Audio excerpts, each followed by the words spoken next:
Good evening, everyone. Thank you very much for coming together to immerse ourselves in words, deeds, and relationships of Torah.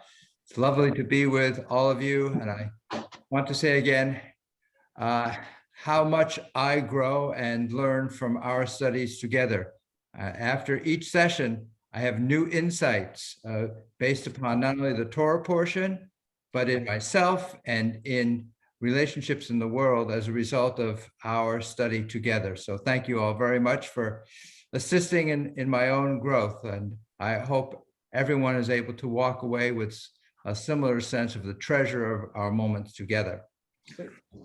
This week we are with a double portion, Matot-Masei, which begins in the book of Numbers at chapter 30 with verse 2. And if at this point you'd like to go ahead and unmute, together we can recite our blessing. We're giving thanks for the opportunity of being together in this moment of togetherness in Torah. We recite our blessing.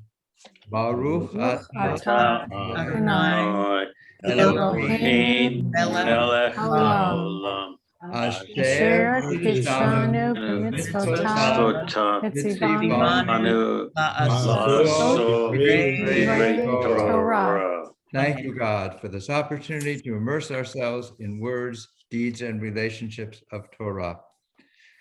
I'll share with you the opening verses of our Torah portion. I'll invite everyone to have an opportunity to read some verses as well. Then I'll share with you a focused study of this week's Torah portion, and then we'll open it up for everyone to have an opportunity to share his or her responses and reflections on this week's Torah portion. So Book of Numbers, chapter 30, verse 2. Moses spoke to the heads of the Israelite tribes, saying, "This is what Adonai has commanded. If one makes a vow to Adonai or takes an oath opposing an obligation on themselves, they shall not break their pledge. They must carry out all that has crossed their lips.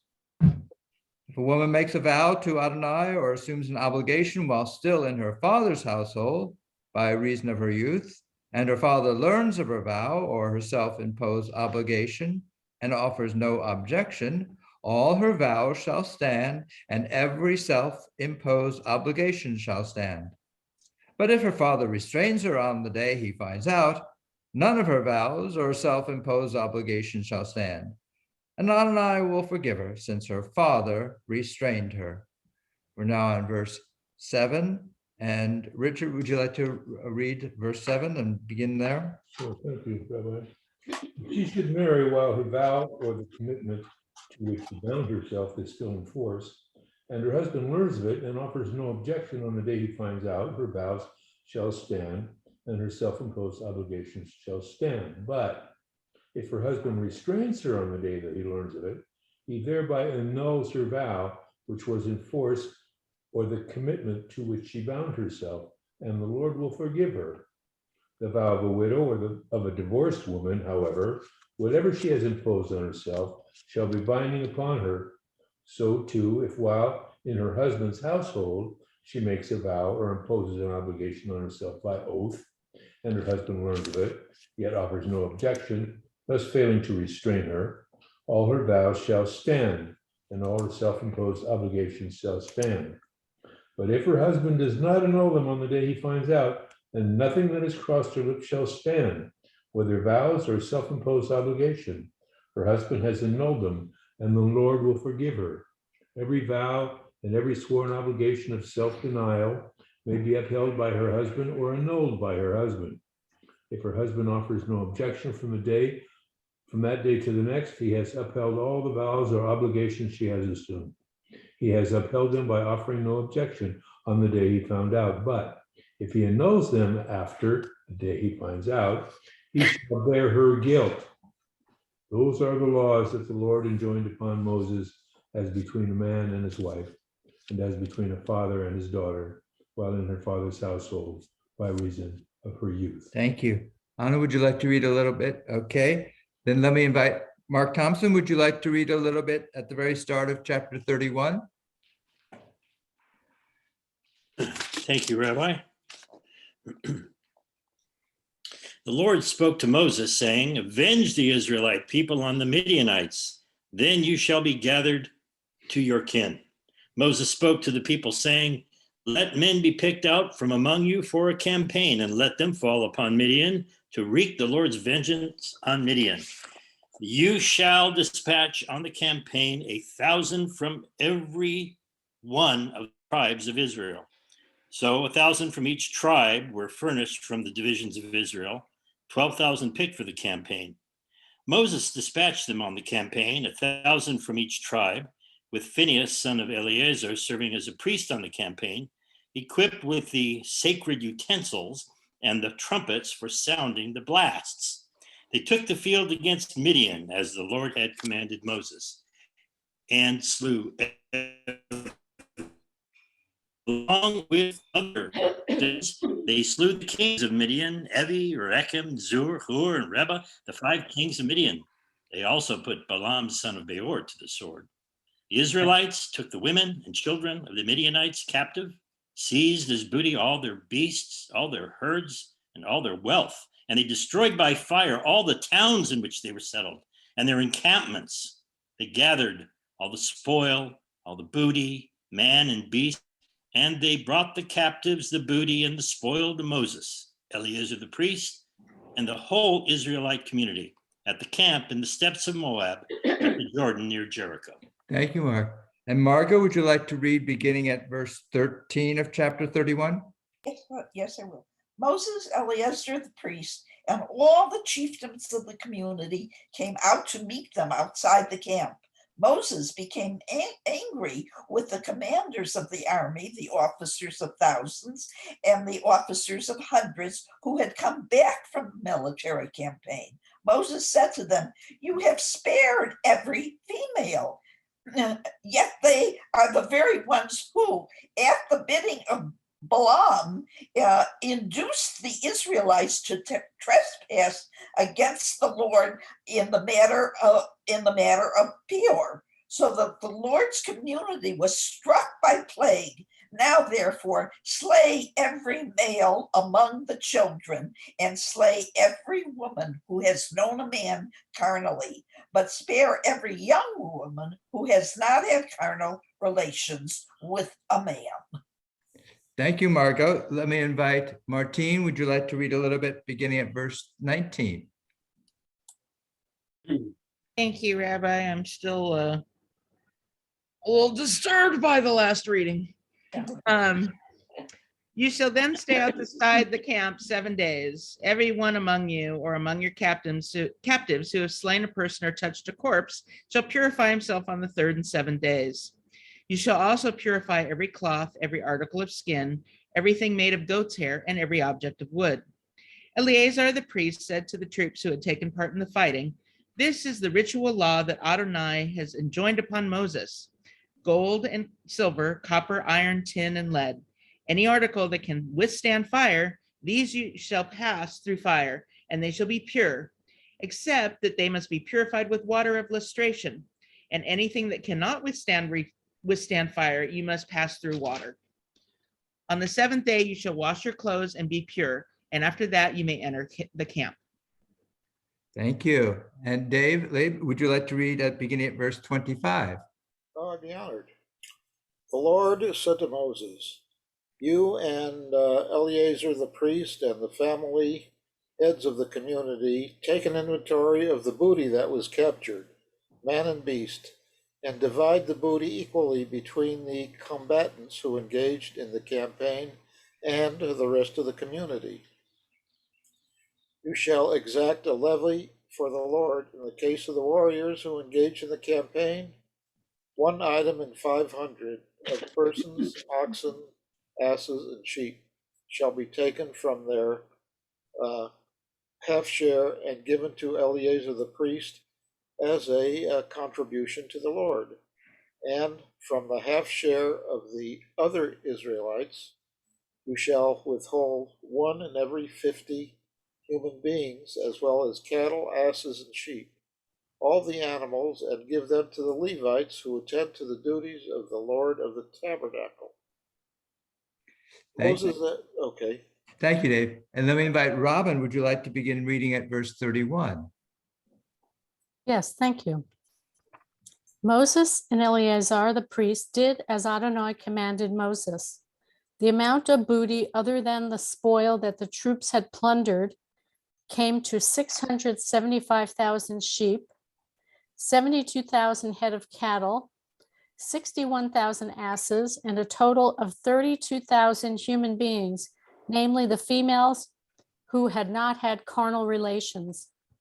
Thus, the half share of those who had engaged in the campaign was as follows. The number of sheep was 337,500, and Adonai's levy from the sheep was 675. The cattle came to 36,000, from which Adonai's levy was 72. The asses came to 30,500, from which Adonai's levy was 61. And the number of human beings was 16,000, from which Adonai's levy was 32. Moses gave the contributions levied for Adonai to Eleazar the priest, as Adonai had commanded Moses. As for the half share of the other Israelites, which Moses withdrew from the troops who had taken the field, that half share of the community consisted of 337,500 sheep, 36,000 head of cattle, 30,500 asses, and 16,000 human beings. From this half share of the Israelites, Moses withheld one of every 50 humans and animals, and he gave them to the Levites, who attended to the duties of Adonai's tabernacle as Adonai had commanded Moses. Thank you, Robin. And Paul, would you like to read beginning at verse 48 of chapter 31? Yes, Rabbi. The commanders of the thousands and the legions, the officers of the thousands and the officers of the hundreds approached Moses. They said to Moses, "Your servants took consensus of the men of war under our command, and not a man of us is missing. So we have brought an offering for Hashem. What any man found of gold vessels, anklet and bracelet, ring, earring, and clasp, to atone for our souls before Hashem." Moses and Eleazar the Cohen took the gold from them, every fashioned vessel. All the gold was raised up, which they set apart for Hashem. That was 16,750 shekel. From the officers of the thousands and the officers of the hundreds. As for the men of the legion, each man looted for himself. Moses and Eleazar the Cohen, took the gold from the officers of the thousands and the hundreds and brought it to the tent of the meeting, a remembrance for the children of Israel before Hashem. Thank you, Paul. June, would you like to read beginning at the start of chapter 32? Thank you, Rabbi. Now the children of Reuben and the children of Gad had a very great multitude of cattle. And when they saw the land of Hazor and the land of Gilead, that, behold, the place was a place for cattle, the children of Gad and the children of Reuben came and spoke unto Moses and to Eleazar the priest and unto the princes of the congregation, saying, Adaroth and Dibon and Hazor and Nimrah and Heshbon and Elah and Sebam and Nebo and Baon, the land which the Lord smote before the congregation of Israel is a land for cattle, and thy servants have cattle. And they said, if we have found favor in thy sight, let this land be given unto thy servants for a possession. Bring us not over the Jordan. And Moses said unto the children of Gad and to the children of Reuben, shall your brethren go to war, and shall ye sit here? And wherefore will ye turn away the heart of the children of Israel from going over into the land which the Lord hath given them? Thus did your fathers when I sent them from Kadesh Barnea to see the land. For when they went up unto the valley of Eshcol and saw the land, they turned away the heart of the children of Israel, that they should not go into the land which the Lord hath given them. And the Lord's anger was kindled in that day, and he swore, saying, surely none of the men that came up out of Egypt from 20 years old and upward shall see the land which I swore unto Abraham, unto Isaac, and unto Jacob, because they have not wholly followed me, save Caleb, the son of Jephunneh, the Kenizzite, and Joshua, the son of Nun, because they have wholly followed the Lord. And the Lord's anger was kindled against Israel, and he made them wander to and fro in the wilderness 40 years, until all the generation that had done evil in the sight of the Lord was consumed. And behold, ye are risen up in your father's stead, a brood of sinful men, to augment yet the fierce anger of the Lord toward Israel. For if ye turn away from after him, he will yet again leave them in the wilderness, and so ye will destroy all this people. Thank you so much. And let me invite Jim and Peggy, if you'd like to begin reading at verse 16 of chapter 32. Thank you, Rabbi.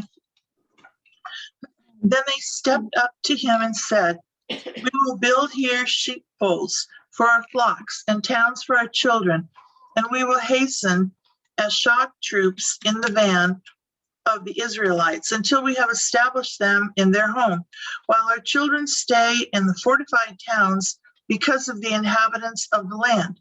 We will not return to our homes until every one of the Israelites is in possession of his portion, but we will not have a share with them in the territory beyond the Jordan, for we have received our share on the east side of the Jordan." Moses said to them, "If you do this, if you go to battle as shock troops at the instance of Adonai, and every shock fighter among you crosses the Jordan at an instance of Adonai until he has dispossessed his enemies before him, and the land has been subdued at the instance of Adonai, and then you return, you shall be clear before Adonai and before Israel, and this land shall be your holding under Adonai. But if you do not do so, you will have sinned against Adonai, and know that your sin will overtake you. Build towns for your children and sheepfolds for your flocks, but do what you have promised." The Gadites and the Reubenites answered, "Moses, your servants will do as my Lord commands. Our children, our wives, our flocks, and all our other livestock will stay behind in the towns of Gilead, while your servants, all those recruited for war, cross over at the instance of Adonai to engage in battle as Adonai orders." Then Moses gave instructions concerning them to Eleazar the priest, Joshua son of Nun, and the family heads of the Israelite tribes. Moses said to them, "If every shock fighter among the Gadites and Reubenites crosses the Jordan with you to do battle at the instance of Adonai, and the land is subdued before you, you shall give them the land of Gilead as a holding. But if they do not cross over with you as shock troops, they shall receive holdings among you in the land of Canaan." The Gadites and the Reubenites said in reply, "Whatever Adonai has spoken concerning your servants, that we will do. We ourselves will cross over as shock troops at the instance of Adonai into the land of Canaan, and we shall keep our hereditary holding across the Jordan." Thank you both so much. Let me invite Steve, would you like to begin reading there at verse 33? Yes, thank you.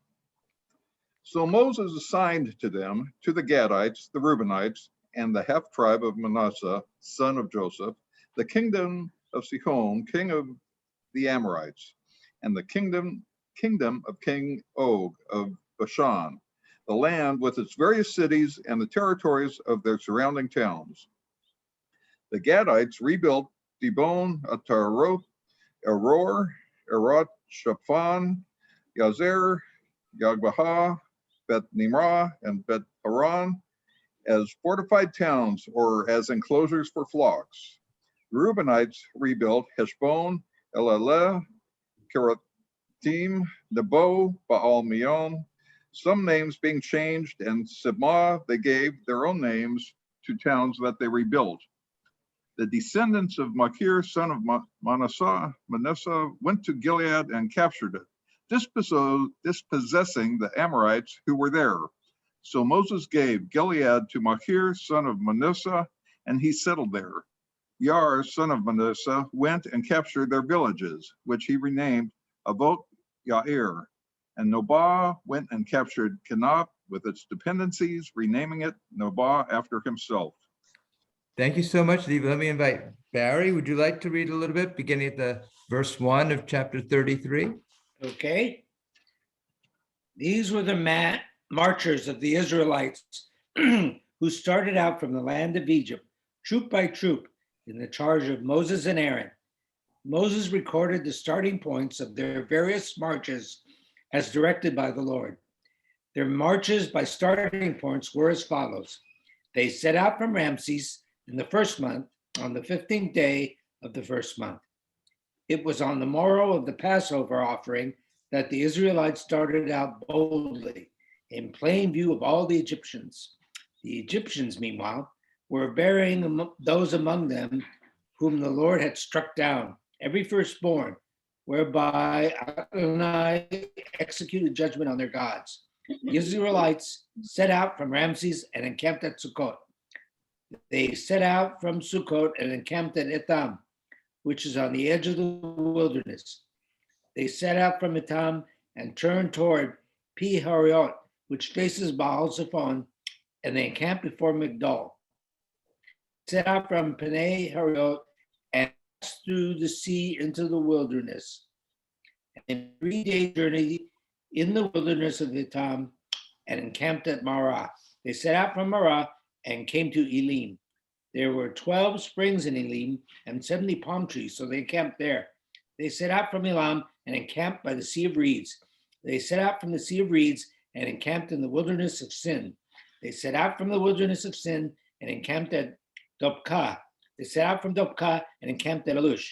They set out from Alush and encamped at Rephidim. It was there that the people had no water to drink. They set out from Rephidim and encamped at the wilderness of Sinai.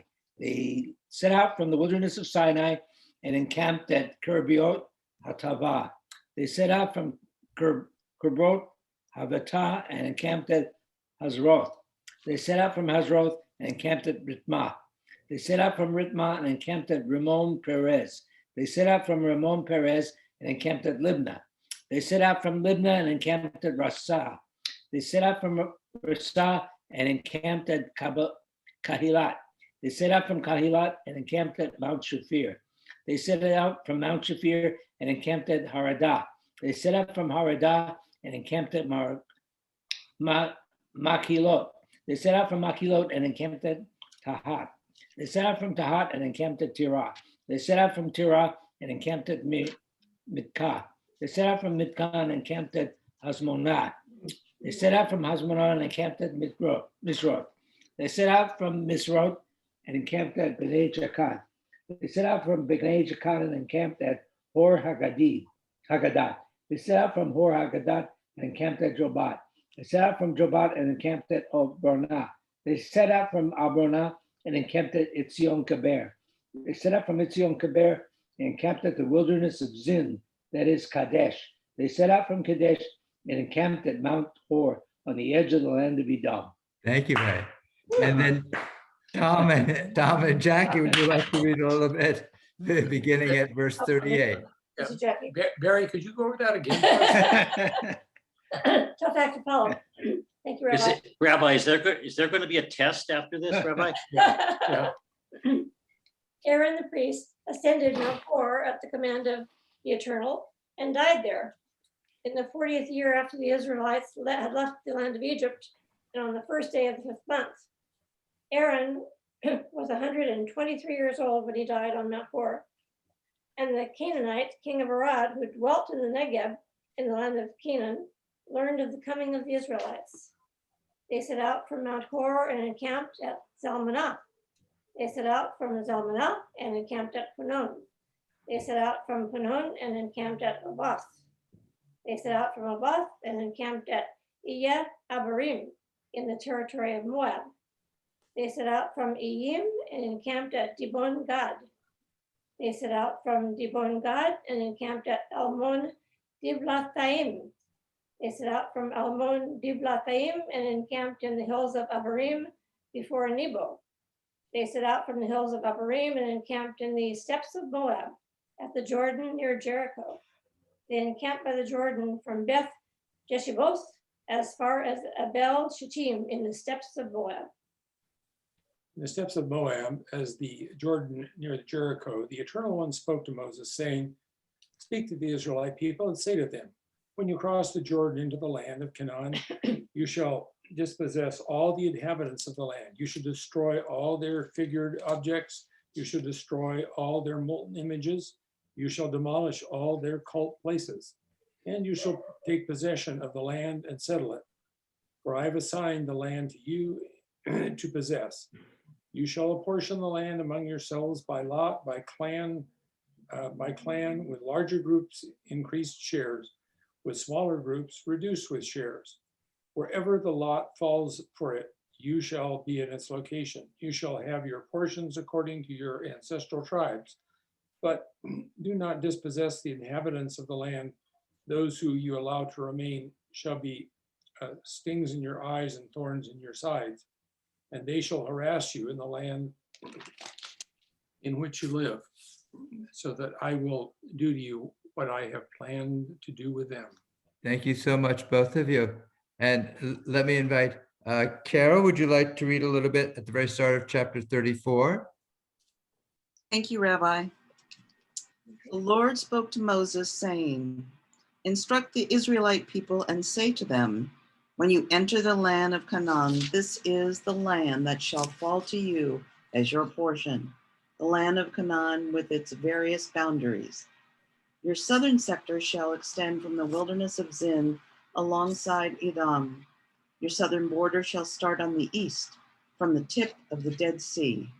Your boundaries shall then turn to pass south of the ascent of Akrabim and continue to Zin, and its limits shall be south of Kadesh Barnea, reaching Hazar Adar and continuing to Azman. From Azman, the boundaries shall turn toward the Wadi of Egypt and terminate at the sea. For the western boundary, you shall have the coast of the Great Sea. That shall serve as your western boundary.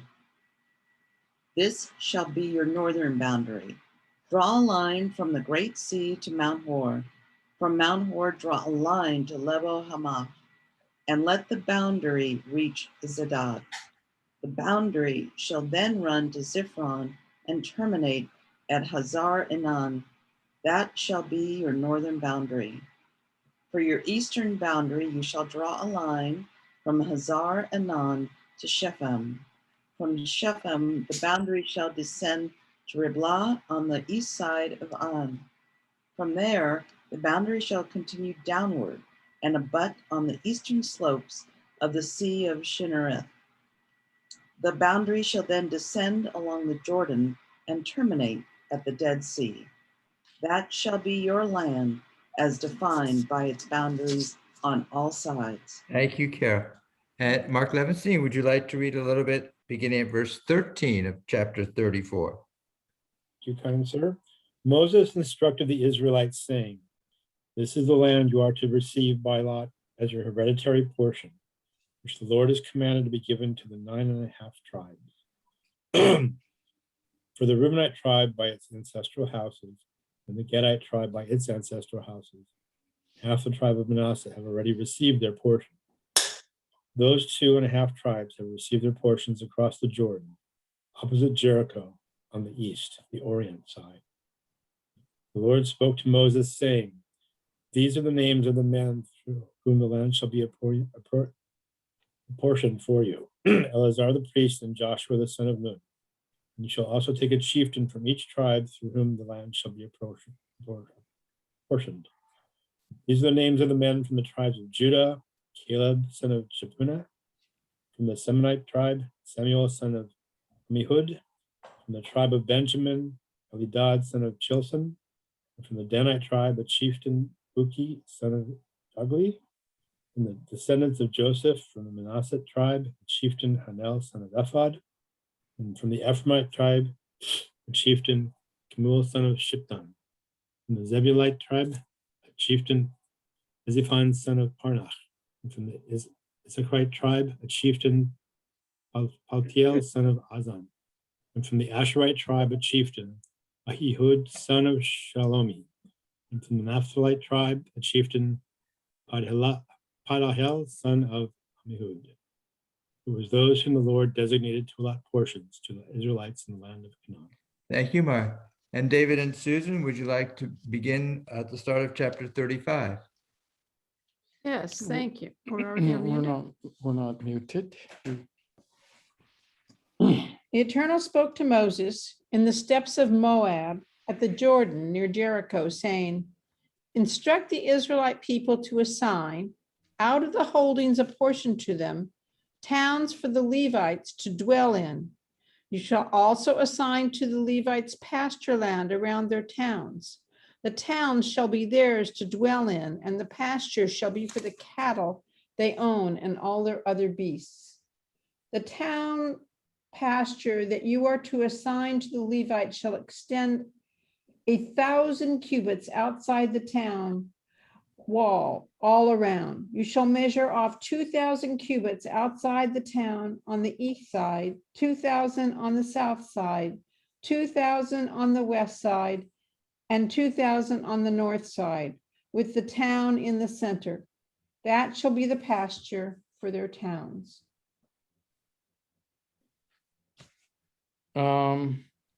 And the cities that you shall give to the Levites are 6 cities of refuge that you shall give for the manslayer to flee there. And you shall give in addition to them 42 cities. All the cities that you shall give to the Levites are 48 cities, them and their surrounding lands. And the cities that you shall give from the possession of the children of Israel are, from the larger you shall give the more, and from the smaller you shall give fewer. Each shall give some of his cities to the Levites according to his legacy that they will give. And Hashem spoke to Moses, saying, speak to the children of Israel, and you shall say to them, when you cross the Jordan to the land of Canaan, you shall establish cities. They shall be cities of refuge for you. And a manslayer who strikes a life by mistake shall flee there. And you shall have cities for refuge from an avenger, so that the cities for refuge from an avenger, so that the manslayer will not die until he stands in front of the congregation for judgment. And the cities that you shall give are, you shall have 6 cities of refuge. You shall put 3 of the cities across the Jordan, and you shall put 3 of the cities in the land of Canaan. They shall be cities of refuge. These 6 cities shall be for refuge for the children of Israel and for the alien and for the visitor among them, for anyone who strikes a life by mistake to flee there. And if he struck them with an iron item so that he died, he is a murderer, and the murderer shall be put to death. And if he struck them with a stone in the hand by which one could die so that he died, he is a murderer, the murderer shall be put to death.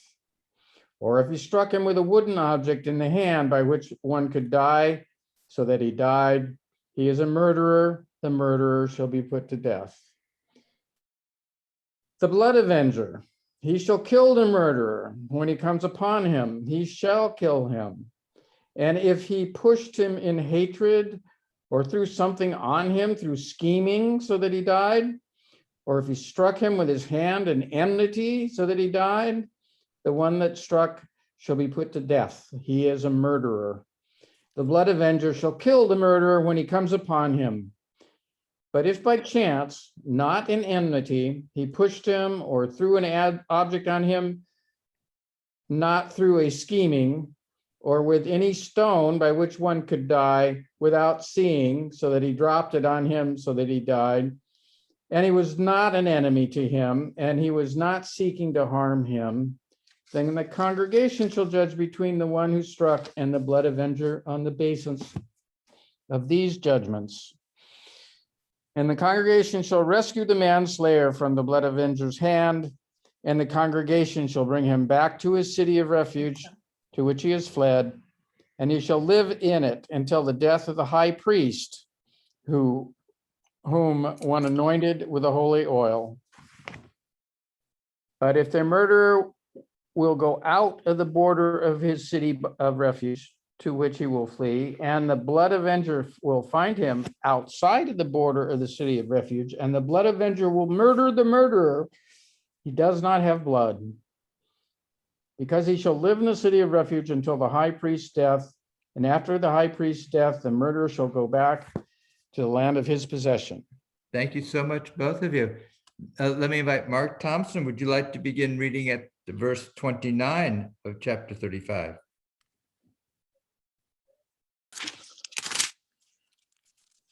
Thank you, Rabbi.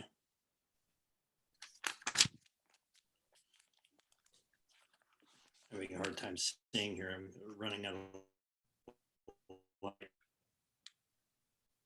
29. Yes.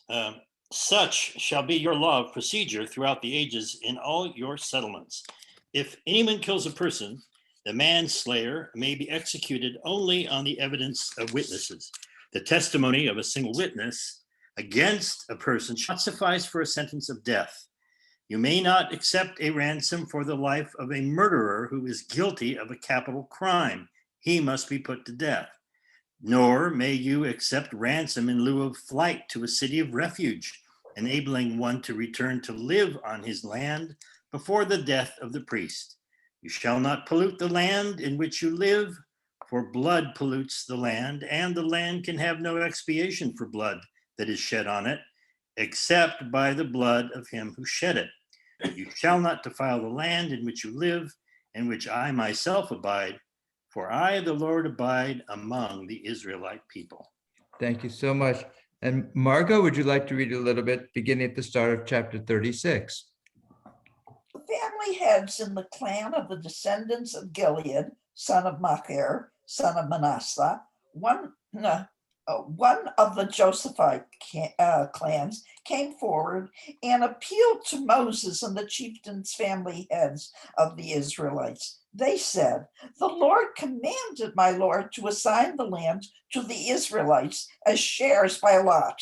And my Lord was further commanded by the Lord to assign the shares of our kinsman Zelophehad to his daughters. Now, if they marry persons from another Israelite tribe, their share shall be cut off from our ancestral portion and be added to the portions of the tribe into which they marry. Thus, our allotted portion will be diminished. And even when the Israelites observe the Jubilee, their share will be added to that of the tribe into which they marry.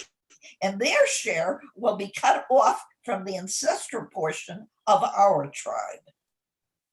Thank you so much. And Martine, would you like to read beginning at verse 5?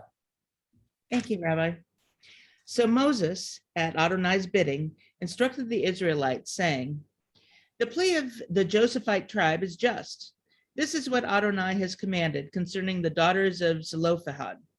They may marry anyone they wish, provided they marry into a clan of their father's tribe. No inheritance of the Israelites may pass over from one tribe to another, but the Israelite heirs, each of them, must remain bound to the ancestral portion of their tribe. Every daughter among the Israelite tribes who inherits a share must marry someone from a clan of her father's tribe in order that every Israelite heir may keep an ancestral share.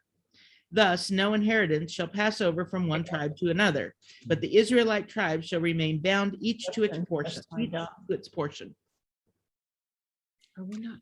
Okay. And then Dave Leb, would you like to read beginning at verse 10 there? The daughters of Zelophehad did as the Lord commanded Moses. Mahlah, Tisra, Hoglah, Milcah, and Noah, Zelophehad's daughters, were married to sons of their uncles, marrying into the clans of the descendants of Manasseh, son of Joseph, and so their share remained in the tribe of their father's clan. These are the commandments and regulations that the Lord enjoined upon the Israelites through Moses on the steppes of Moab at the Jordan near Jericho. Thank you so much. That concludes both our Torah portion and the book of Numbers, Sefer HaMidbar. We have a special saying that we recite at the end of a reading of a book of Torah. And together, if you'd like to unmute, we can recite Chazak, Chazak, Chazak. Be strong, be strong, we shall be strengthened. Thank you very much, everyone. I'd like to share with you a little bit of a focus study, and then we'll open it up for everyone's reflections and observations of our Torah portion. And I'd like to focus on this part of our story, that the request by the tribes of Gad and Reuben about staying on the eastern side of the Jordan River instead of crossing over with the rest of the tribes onto the western side of the Jordan River. And at the top of the handout of the study sheet, I have this beautiful painting by the Israeli artist Yoram Ra'anan, crossing over the Jordan River. And his own comments about his painting are this: crossing over to the other side of the Jordan is mentioned hundreds of times in the Bible. Here in the painting, the other side of the Jordan is radiating with golden light, reflecting the positive vision of the future. And of course, this is where we are in our Torah portion. This is really, the Israelites are now on the steppes of Moab. They are there on the eastern side of the Jordan River. They're getting ready to cross over. And in a sense, this is really the concluding portion of the narrative of the story of the Israelites, because when we get into Deuteronomy, that's going to be one long speech by Moses. But this is really the dramatic climax, if you will, to the 40-year journey. So in the middle of this dramatic climax, we have two of the tribes saying, we don't want to cross over to the western side. We want to stay on the eastern side, because the eastern side is rich with fertile ground for grazing for our cattle, and we have lots of cattle. So this is what we're going to focus on in this bit of our prepared study. So number one on the study sheet is from our Torah portion, and this is what the tribes of Reuben and Gad say. They say, do not cause us to cross the Jordan. And what we're going to focus on a little bit is Moses' response in the text to what these two tribes have just said. And then we'll look a little bit at what some of the commentary, traditional commentary has said about the response of Moses to what the two tribes have said. And then we'll have some more contemporary commentary about trying to interpret what's going on inside the text. So here's what Moses says in our Torah portion in response to what the tribes of Gad and Reuben have just said about not crossing over. Moses says, are your brothers to go to war while you stay here? Why will you turn the minds of the Israelites from crossing into the land that God has given them? That is what your ancestors did when I sent them from Kadesh Barnea to survey the land. So before we get into some of the commentary, I want to place in the context of what we have seen in the previous few Torah portions. If you remember, in Parshat Chukat, we experienced this trouble that Moses seems to have with hearing, when God says to him, speak to the rock and draw water from it. And he takes a rod and he hits the rock and says to the Israelites, what are we supposed to do? Get water out of a rock for you rebels? So there seems to be, in a series of Torah portions beginning there, a kind of sensory issues of hearing and seeing that is happening during this kind of culmination of the Israelite journey. And first is Moses' incapacity to hear properly what God has said to him. And then in Torah portion Pinchas, if you remember, there seems to be a trouble by Moses of seeing properly. That's that's the story where the daughters of Zelophehad come forward and present their case about how they should be able to inherit land from that would normally have gone to their father, who has died without leaving sons. And if you remember, when we studied that, we had a commentary from Rashi who said that the daughters of Zelophehad, their eyes saw that which the eyes of Moses did not see. That the daughters of Zelophehad, Rashi is indicating, had a bigger vision about what was not only permissible, but what was right. And that was something that Moses, in his more narrow focus, had a difficulty seeing. So Moses, in one Torah portion, has a problem hearing. In another portion, he has a problem with his vision. And here in this week's Torah portion, I want to suggest that Moses again has some kind of sensory problems.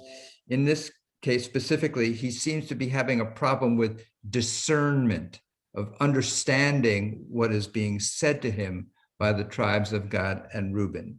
And that's what some of our commentary that we're going to be looking at is indicating. So our first bit of commentary, number 3, is by the great medieval rabbi and philosopher and Kabbalist Nachmanides, who lived around the year 1250 in Spain. He was both a rabbi, a commentator, and a physician.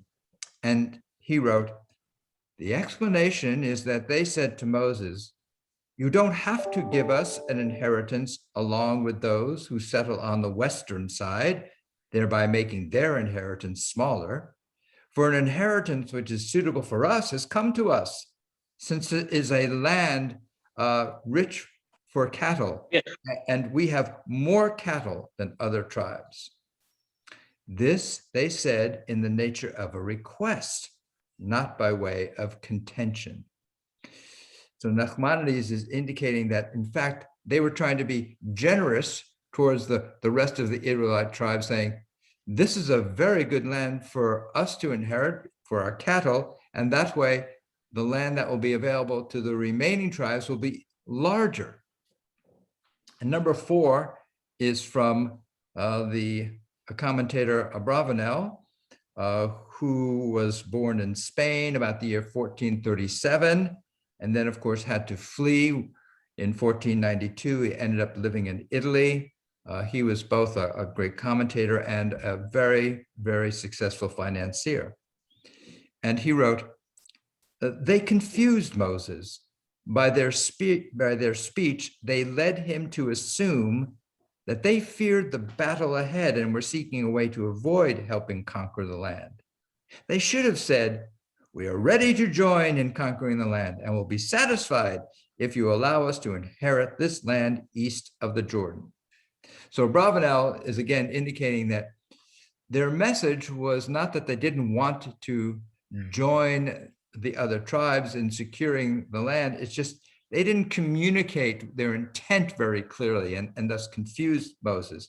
And he gives a very helpful reformulation of perhaps how they should have communicated what their intent was. And then if you turn over, we have another bit of classic commentary, number 5. This is from a work called Akedat Yitzhak, which means the binding of Isaac. And this is a commentary by Isaac ben Moses Arama, who lived in Spain, who was born about 1420. And he too had to flee Spain in 1492 and also settled in Italy. And he writes, "Moses should have apologized for his hasty, false assumptions. Their error was not in their motives, but in their lack of clarity about their goals. They were incapable of articulating a clear direction." Again, Akedat Yitzhak, Isaac ben Moses Arama, is also indicating that their problem wasn't what their intention was, but their problem was how they communicated it. And Moses, in fact, was in error here by jumping to some conclusions and and adopting some false assumptions about what their motives were. And Moses should have apologized to them. So what I'd like to conclude with, and drawing from this bit of confusion and Moses's hasty response to what God and Reuben have said about wanting to stay on the eastern side, has to do with the notion of how one articulates one's position when one is engaged in a bit of negotiating, which is what the two tribes, Gad and Reuben, are doing. They are, in fact, negotiating with Moses about staying on the eastern side and with Moses. So this is a quote from a classic book, but written by Roger Fisher and William Ury, called Getting to Yes. And the subtitle of that book is Negotiating Agreement Without Giving In. And in that book, they write, your position is something you have decided upon. Your interests are what caused you to so decide. What Fisher and Ury, in their classic work about skills in negotiating, are indicating is it's important to separate out someone's position from their interests. It's their interests that eventually drive them to articulate a certain position. And the problem oftentimes in negotiating is negotiators tend to focus on the other person's articulated position rather than trying to understand what the underlying interests are. And perhaps there's another way to satisfy the other party's interests in a way that's different from where they have articulated it in the form of a position. So what I have in number 7 is from a work by the Harvard Law School negotiation project, which is what Roger Fisher and William Ury were also involved in. And from this blog on the Harvard negotiation project, I have 4 elements about principled negotiation. And another term for principled negotiation is integrative negotiation, where two sides are able to mesh rather than conflict with their interests. So here are 4 elements from the Harvard negotiation project. First, separate the people from the problem. And they write, in principled negotiation, negotiators work to deal with emotions and personality issues separately from the issues at stake. What's important, this work says, is that it's important to explore perceptions openly. Sometimes, as Moses did in this case, he's made an assumption. He has perceived the positions of Gad and Reuben in one way and begins to act upon it. And what the project from Harvard says is important to do is constantly be exploring one's own perceptions and the perceptions of the other party to make sure that you're understanding where one another is coming from and you can deal with that rather than perhaps however inarticulately one has postulated a position. Second, focus on interests, not positions. In principled negotiation, negotiators look beyond such hard and fast positions to try to identify underlying interests, their basic needs, wants, and motivations. And number 3, invent options for mutual gain. In principled negotiation, negotiators devote significant time to brainstorming a wide range of possible options before choosing the best one. And this is a way to escape the cycle of action and reaction. And if you remember in our text, the Reubenites and the Gadites in their conversation with Moses then say, oh, well, we'll fight. In fact, we will be the advance guard. We'll go ahead of everyone. And we won't even return until the rest of the tribes have been successful in settling the land. And in fact, that's what happens in this last point here, D. Insist on using objective criteria. In principal negotiation, negotiators rely on objective criteria, a fair, independent standard to settle their differences. And that, in fact, is what the tribes of Gad and Reuben did in our text. They said, we'll go with you, we'll be the frontline troops, and we will stay there. We won't return back to the eastern side of the Jordan River until all of Israel has been successful in settling in the land. It's interesting to note that some 1,500 years before the Harvard negotiation project developed this form of integrative negotiation, or what has become known familiarly as a win-win way of negotiating, is that in the Talmud, we have a similar approach. And it's here in number 8. One side gains and the other side does not lose. And in the Talmud, the Gemara goes through a series of different situations to see whether one side is obligated to the other side, whether one side has prevailed and one side has lost. And it looks at different instances, such as someone crossing someone's field without having asked permission, or another instance is people who are squatting in a vacant home. Have they taken advantage of the owner? Do they owe something to the owner? And perhaps a better way to understand it in more contemporary terms is this. If you are needing to get on your Wi-Fi and you're away from your own home and you're out on the street and you notice that your neighbor has a Wi-Fi that's unsecured and no password is needed. If you go and use your neighbor's Wi-Fi, have you taken something that belongs to the other person, and has that person lost something consequently, and that you have gained something? And the analysis of the Talmud would say, no, there's been no loss to your neighbor, and there's been a gain to you. This has been a side where one side gains and the other side does not lose. So let me suggest this, we go back to our painting and then we'll open up for a little bit of discussion. This notion about crossing over the Jordan River.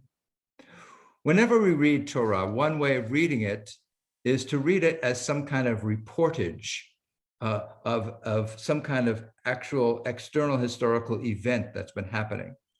But another way to read it is that it is a word painting of something that's happening also within inside each one of us. So the notion of crossing the Jordan River is not just about crossing over a geographic boundary. It could also be read as how do we reach across with those who may have a different point of view, a different opinion, a different perspective.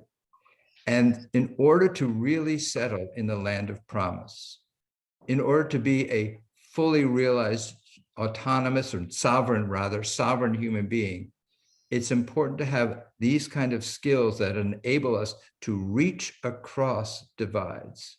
And this notion about what the tribes of Gad and Reuben are doing here is they are providing one of the concluding lessons about what's necessary in order to settle in the land of promise.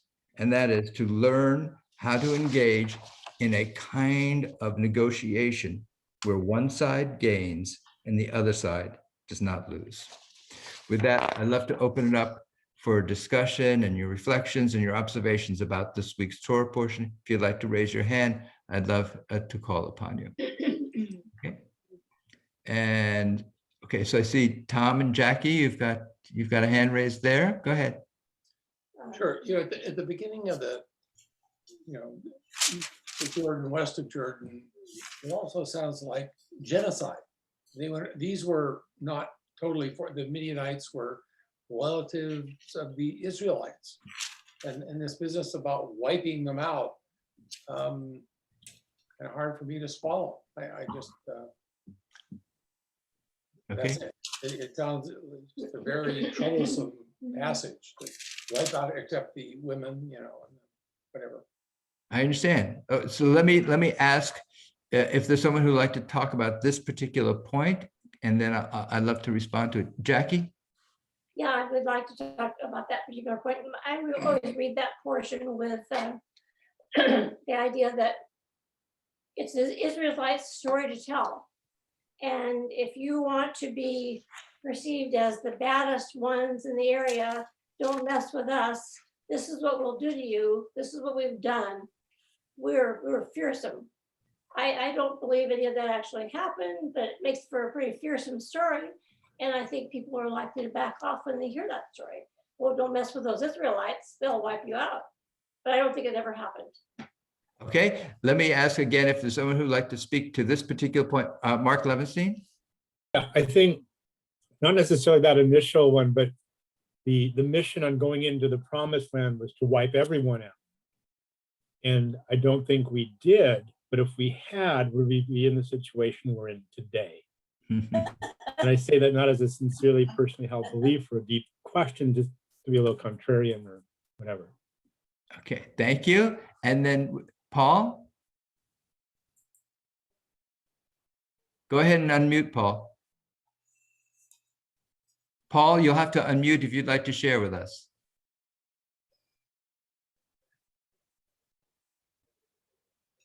Thank you.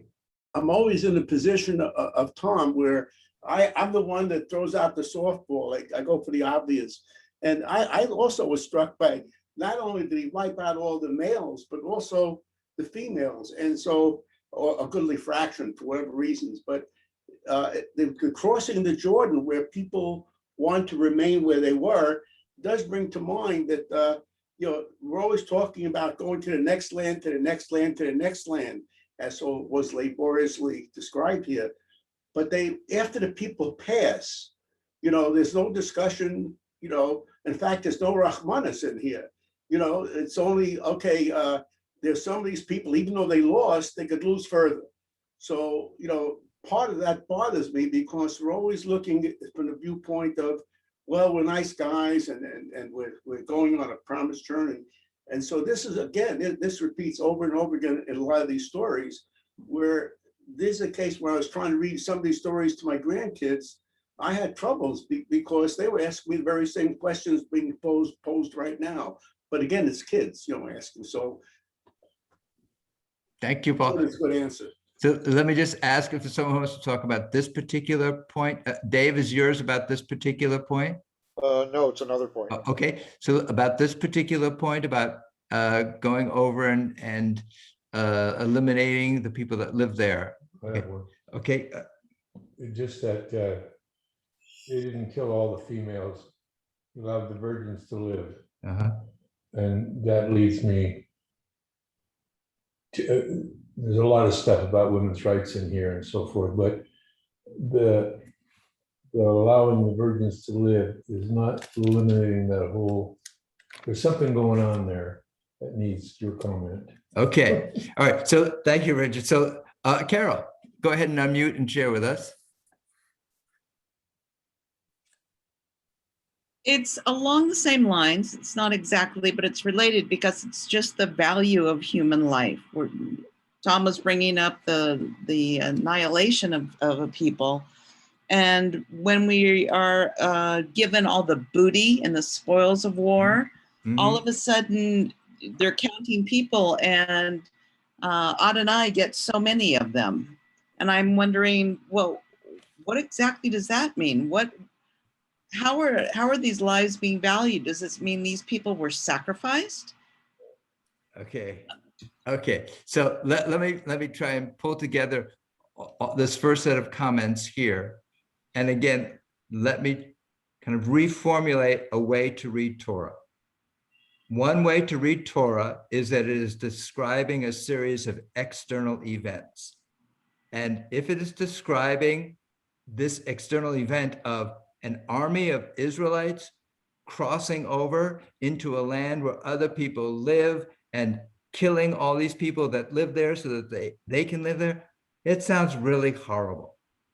Let me suggest another way to read what's happening here, which is that this is describing not a series of external events, but a series of internal dynamics inside each one of us.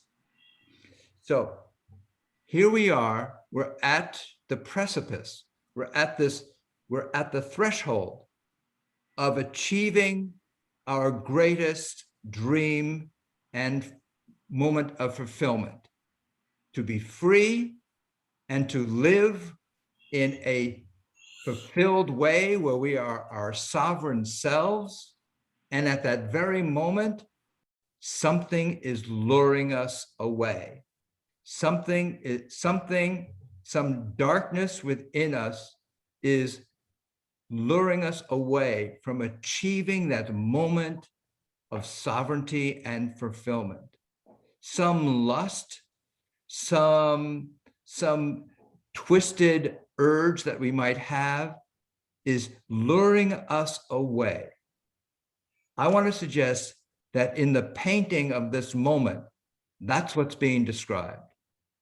It is a warning that even as we are about on the threshold of becoming our free and sovereign and fully self-manifested selves in communities with others, something warped within us is pulling us away from that moment of achievement and success. I want to suggest that what is being painted here in this moment, in figures of Midianite tribes and Moabite tribes and so forth, is really describing an internal dynamic within each one of us. And that's what the message is being conveyed here. So I'd love to hear other thoughts and points that people were looking at in our Torah portion. So go ahead, and if there are other aspects of our Torah portion you'd like to comment on, please raise your hand. Okay. All right, Mark Thompson. Your last comment really disturbs me, because I can look back in my own life and see times in which I succumbed to my baser elements and did not respond in a way that would have furthered my own cause and those of others. And I'm just wondering if there's something in this Torah portion where we might be able to glean some sense of optimism that there is another way. Go ahead, Anna, you'd like to share something about that? Yes. What Richard Kramer was saying about the virgins or the young women who had never lain with men. If the Israelites were to cross over and kill everyone, men and women who've been involved with someone, and you're going to say, but think of it like our inner selves, our demons and our angels, or the good part or the bad part or something, then those young virgins get to be the part, because you can't throw away parts of yourself. You have to include and make friends with parts of yourself. If you have quote unquote dark things inside, you make the best piece you become whole by incorporating them all. And so those virgins are an opportunity in the story to incorporate, to join. Thank you so much, Anna. That's lovely. Okay. David, Susan, and then June. Go ahead and unmute David and Susan.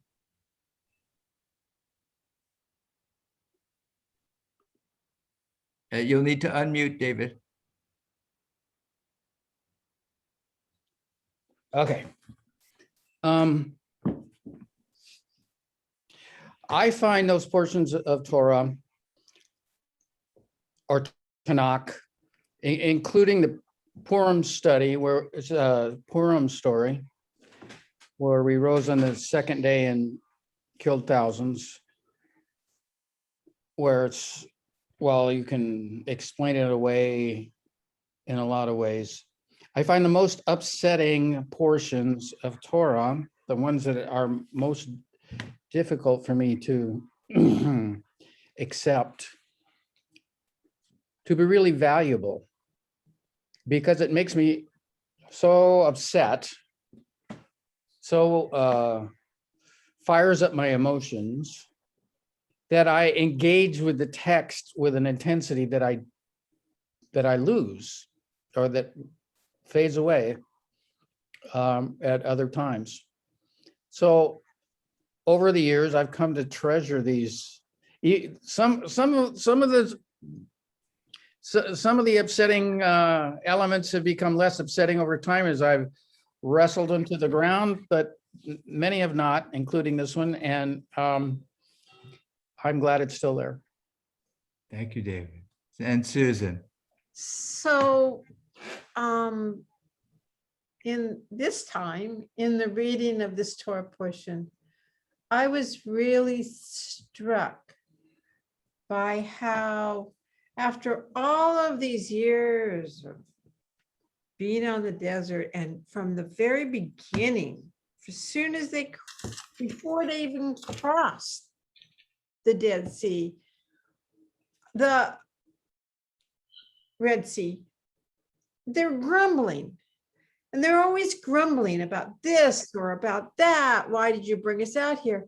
And all of a sudden, at the end of this Torah portion, it all coalesces, and all of a sudden it feels like they've been able to internalize all that they had been taught as they were wandering on the desert.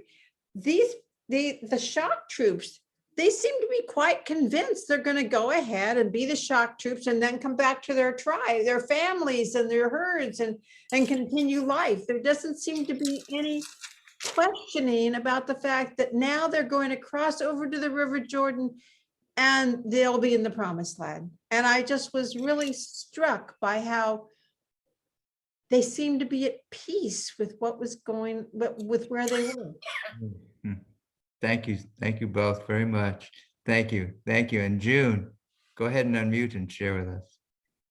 I'm always looking at the female side here, I think like Martine, and I was wondering why God allowed women who vow to have their husbands and or fathers take away their vow. Were they not strong enough as people that their vow should stand like the men's vows should stand? How come they were always almost like a second-class citizen saying, you know, your vow's not that important if somebody can disavow it right away and God will forgive you? Kind of that dichotomy kind of question me. Okay. Mark Thompson, would you like to say something about that? Go ahead and unmute. Yeah, I was just going to follow up on that as well, because I know Martin had a reaction to that one passage. And at first it seemed grossly unfair to me that God, on the one hand, treats the daughters of Zelophehad in a very different way. And in this particular case, he's quite harsh. So, you know, what is the reason for that? Well, as we talked about last week, was there something about the speech of the daughters of Zelophehad that set them apart? That's one question I had. And if not, is God really a misogynist at heart? I mean, it's hard to know. It's hard to know. And in a way, you know, the struggle that we just talked about, how we as human beings have in our world, I think God's struggling in his own world as well. And he's just not consistent, or God's not consistent. Excuse me. Okay. They're not consistent. All right. And Martin, Margot. where do you get your map, by the way? Yeah. Okay. Let me, Margot, go ahead, Margot. Well, in our own world today or yesterday, we've all heard about the girls' schools in Africa where all of the young girls were abducted by evil men, and we've all heard about that, and it's earned worldwide enmity. And I can't help but feel the same way about the Israelites who took only the virgin girls. Enmity. Okay. Go ahead, Just one thing Richard. about the sisters who fought for their land, and the Gadites and the Reubenites, they use the same word. They stood. They stood up to make their case. They stood to make their case. It's the same word, and the response is it's a just response. So I noted that there's a similarity in their language of their presentation, the sisters and the east of Jordan people. Thank you. And you know, to the extent there is historicity involved in our Torah portion, those historical aspects are things that that fade away, or they don't endure, just the way the Ozymandias did not endure and crumbled into the desert sands. So, for example, to the extent that anyone can read this and read it as a justification for invading another country and killing people who have land that you want, the rabbis in the Talmud put a stop to that very quickly. They say, are there any Midianites still around? No. Any Moabites still around? No. And the message from the rabbis in the Talmud is, then, damn it, then don't use this as a justification for your predatory desire to be able to take land away from someone else. So we have to be careful when we try to take what is clearly aspects of a historical moment and try to apply them to current days. That's why when I read this material and I try to read it for its psychological and spiritual dimensions, that there's a richness there. And that's why when I read it, let's just take an issue that has to do with the daughters of Zelophehad that no one particularly has mentioned yet, which is that there's an argument that's raised by male figures who say, wait a minute, if you go ahead and let the daughters of Zelophehad inherit this land, and then if they marry someone outside their tribe, and then that means that land that should have gone to their tribe could end up in someone else's tribe. And so the judgment then says, yeah, not only were the daughters of Zelophehad right? Oh, you're right too. And so there's some kind of ongoing refinement as a way to try and balance out these, if you will, female expressions and male expressions, which is what's constantly going on within each one of us. These female expressions and these male expressions is a constant source of tension within each one of us over these kinds of dynamics. So here we are. I want to kind of, if you will, kind of draw it back to a bit of closure, which is to see this moment, the conclusion of the book of Numbers. There we are. What does it mean? We had this moment, if you will, with the daughters of Zelophehad that we talked about how they spoke, restored procreative speech to the people of Israel, something that had been missing for 38 years, ever since the incident with the scouts. The verb to speak has been absent.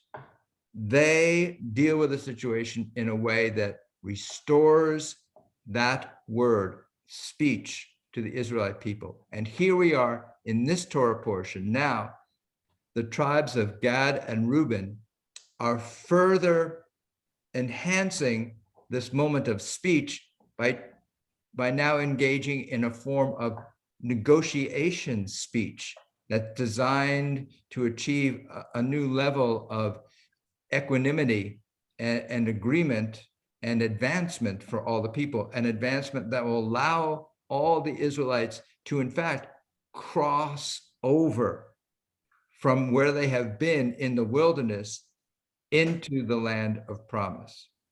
So I just want to suggest that this notion about how to speak is so critically important to ending up in the fulfillment of our promise. And I want to thank each and every one of you who have come together this evening and so many evenings to engage in the kind of speech that elevates our personal and collective and communal character in a way that will enable us individually and as a community to achieve fulfillment in a land of promise. Thank you all very much. God bless you all. Look forward to seeing you next week. Amen. Be well, everyone. Thank you. Thank you. Thank you.